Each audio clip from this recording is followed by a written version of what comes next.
번째 경기 레알 베티스 대 KAAN트 분석 시작해보겠습니다. 베티스는 원정에서 열린 1차전에서 경기를 압도하며 완승했다. 대회 시작 전 첼시, 피오렌티나와 더불어 상강으로 평가받은 것을 감안하면 아쉬운 플레이오프 행이었지만 16강으로 가는 길이 열렸다. 최근 선발 공격수로 나서는 박한부가 풀타임을 소화하며 공격 상황을 이끌었고 알티미라와 로셀소, 로카 등이 나선 중앙의 경기력도 안정적이었다. 헨트는 홈의 이점을 살리지 못하고 1차전 완패했다. 스벤 쿰스와 이토 등 중앙 미드필더들의 라인을 올리며 공격적으로 경기에 나섰는데 후반 베티스의 공세에 무너졌다. 그로 인해 원정에서 상골의 부담을 안고 나서야 하는 상황이다. 로테이션을 크게 가동하며 경기에 나서진 않겠지만 어느 정도는 힘을 빼고 나설 가능성도 무시할 수는 없다. 베티스의 승리를 본다. 헨트는 주말에 리그 1위인 행크전이 준비되어 있기에 그비드욘센과 아라우주, 미트로비치 등 핵심 선수들이 벤치에 머물 수 있다. 어느 정도 홈에서 힘의 격차를 느꼈던 상대를 만나야 한다. 카르도주와 알티미라 등이 중원에서 서서히 경기의 주도권을 잡을 것이고 에잘조우리와 오르티즈가 기회를 골로 연결할 베티스가 승리하고 16강으로 갈 것이다. 두 번째 경기 NK 올림피아 대 보라츠 분석 시작해보겠습니다. 올림피아 류블리아나는 원정에서 열린 1차전에서 패하고 홈으로 돌아왔다. 그러나 공격형 미드필더인 플로루츠가 퇴장당했고 원정이었음을 감안하면 한 골차가 절망적인 건 아니다. 라트니크와 조지 실바 등 수비 라인이 안정적으로 경기를 운영한 것도 인상적이었다. 강점이 있는 홈경기에서 플로루츠가 빠지는 건 아쉽지만 두르도브와 블랑코 등이 최전방 공격수인 알렉스 텐과 함께 공격적으로 골을 노릴 것이다. 보라츠는 샌디 오그린에게 골로 1차전을 승리하며 16강 진출에 유리한 고지를 밟았다. 그러나 후반 초반 상대의 퇴장이 나왔음을 감안하면 한 골차 승리는 아쉬웠다. 그것도 인저리 타임에 겨우 나온 한 골이었다. 그래도 이 경기에서 무승부만 기록해도 16강으로 갈 수 있는 건 분명하다. 류블리아나의 승리를 본다. 보라츠는 이번 대회에서 홈 무패를 기록하며 홈의 강점을 보였다. 그러나 원정에서는 연패를 당하며 고전하는 모습이었다. 홈의 이점을 충분히 이용하며 상대를 몰아칠 수 있고 블랑코와 알렉스템이 적극적인 침투로 보라츠의 수비를 공략할 홈팀이 승리할 것이다.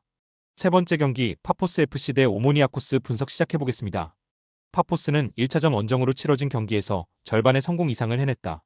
선제골을 허용하며 끌려간 경기였는데 후반 막판 오르시치의 동점골이 결정적이었다. 키프러스 리그의 라이벌을 상대하는 플레이오프 일정이기에 부담이 큰 상황이었는데 패하지 않았기에 이 경기를 통해 승리에 도전한다.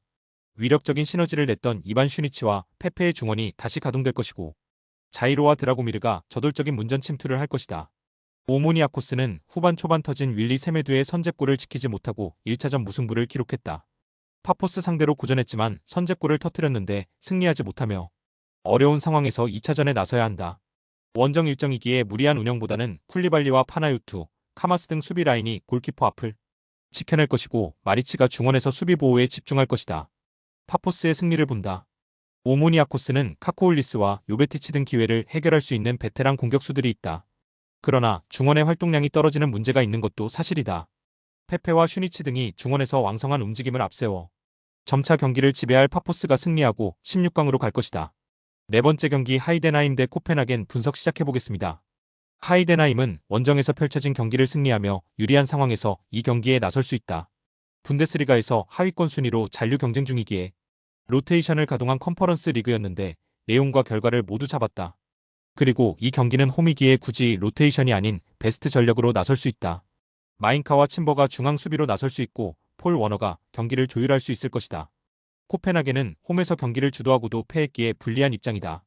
게다가 주말 일정이 덴마크 리그 우승 경쟁 중인 라이벌 미트월란을 만나는 경기다. 때문에 두 경기를 모두 욕심내다가 두 마리 토끼를 모두 놓칠 가능성도 있다. 이 경기는 원정이기에 델라이니와 매트슨 등 중앙 미드필더들이 무리하지 않고 수비를 보호하며 역습으로 클라의 손에 한 방을 기대할 것이다. 하이덴하임의 승리를 본다. 코펜하겐은 이번 대회에서 라피트빈의 원정 대패하는 등 원정 경기력이 아쉬웠다. 또 라이벌인 미트월란전이 준비되어 있기에 선제골을 허용하면 급격히 무너질 수 있다. 홈의 이점을 살릴 수 있고 시엔자와 지브지바체, 파이링거의 스리토비 공격적으로 원정팀 수비를 공략할 하이덴하임이 승리하고 8강으로 갈 것이다. 다섯 번째 경기 보데글림트 대 트벤테 분석 시작해보겠습니다. 보데글림은 원정에서 경기를 패했다. 그러나 베르그와 살트네스 등 자국 리그 최고의 중원 조합이 90분 내내 상대의 중원과 경합해 밀리지 않았고 한 골차로 경기를 마무리하며 홈으로 돌아왔다. 하우게와 블롬버그 등 측면 공격수로 나선 선수들의 침투도 위협적이었기에 이 경기를 통해 16강 진출을 노린다. 강점이 있는 홈이기에 더 공격적으로 경기에 임할 것으로 보인다. 트벤테는 홈 경기에서 한 골차 승리를 거뒀기에 유리한 입장에서 원정에 임할 수 있다. 무승부만 기록해도 다음 라운드로 갈 수 있는 상황이다. 그러나 홈의 이점을 살리지 못하며 가까스로 승리한 데다 수차례 좋은 기회를 놓친 게 아쉽다. 이번 원정에서는 최전방에 나설 볼프스빈케를 제외한 선수들의 라인을 확실하게 내린 수비적 운영으로 승부를 볼 것이다. 보데글림의 승리를 본다. 트벤테는 에레디비지의 득점왕을 노리는 이성 공격수 스테인을 중심으로 공격적인 축구에 강점이 있다. 그러나 버티기로 나서며 역습을 전개하는 데는 강점이 떨어진다.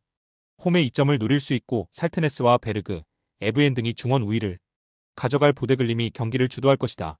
여섯 번째 경기 갈라타사라이 대 알크마르 분석 시작해보겠습니다. 갈라타사라이는 원정에서 펼쳐진 1차전에서 대패하고 홈으로 돌아왔다.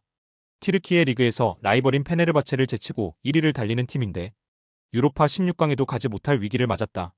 롤란드 살라이의 한 골이 나왔지만 측면 수비수로 나선 아이안의 퇴장이 나오며 생긴 수적 열세가 컸다. 그러나 워낙 홈 경기력이 좋은 팀이기에 포기할 상황이 아니다. 알크마르는 1차전 홈 경기에서 페럭과 클라시에 등 주축 선수들의 골이 나오며 3골차 승리를 거뒀다. 튀르키예 선수팀을 만나며 대진운이 좋지 않다는 평이었는데 16강행에 유리한 고지를 점령했다. 패해도 2골 차이 내면 16강행이 가능하다. 그러나 워낙 홈 경기력이 좋은 갈라타사라이기에 로테이션을 가동할 수는 없다. 클라시에와 쿠프마이너스 등 중앙 미드필더들이 최대한 라인을 내리며 수비 보호에 열을 올릴 것이다. 갈라타사라이의 승리를 본다. 갈라타사라이는 원정 경기에서 후반 시작과 동시에 아이안이 퇴장당하며 생긴 수적 열세로 경기를 내줬다. 그러나 홈에서 펼쳐지는 경기에서 선수들의 집중력이 올라갈 것이다. 상대의 중원 압박을 이겨낼 가브리엘과 데미르바이의 중원이 있고 모라타와 살라이, 오시멘이 공격을 주도할 홈팀이 승리할 것이다. 스포츠 당첨에 제일 중요한 건 조합입니다. 각 팀 분석을 잘한다고 하여도 조합을 못할 경우 큰 배당을 가져가지 못하는 거 다들 아실 겁니다. 그리고 유튜브에 조합을 올려드릴 수 있지만 좀 더 자세한 정보들과 배당 흐름 및 각종 이슈 등 경기 전까지 어떻게 될지 모르니 조합을 빠르게 유튜브에 올려드릴 수 없는 점 양해 부탁드립니다. 조합 신청은 아래 고정 댓글 링크로 조합 신청 말 걸어주세요. 금전 요구 및 멤버십 가입 조건 일체 없습니다. 좋은 건 서로 나눠 갑시다.